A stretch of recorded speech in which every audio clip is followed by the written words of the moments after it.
नमस्ते बच्चों।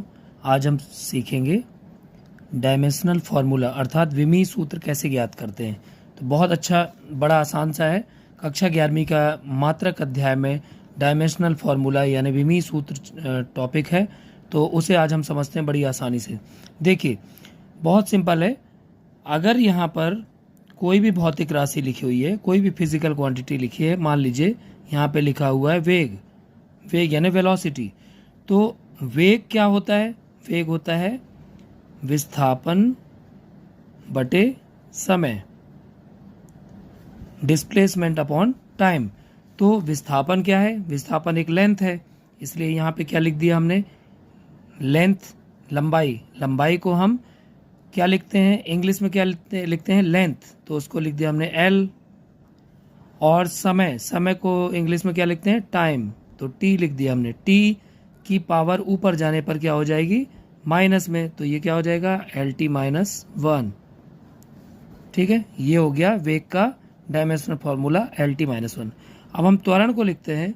त्वरण क्या होता है? वेग बटे समय। ठीक है, वेग को हम, वेग का डायमेंशनल फार्मूला क्या है? L T minus 1। और समय का क्या है? समय को टी लिखते हैं, टी फॉर टाइम।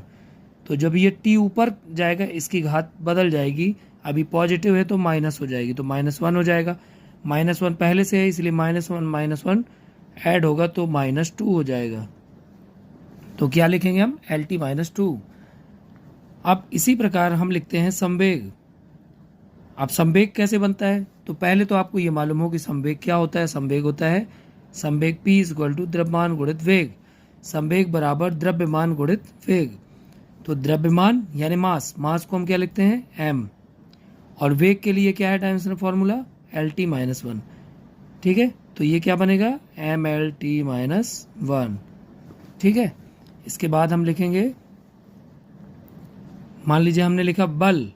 बल क्या होता है? Force = mass into acceleration. Mass को हम क्या लिखते हैं?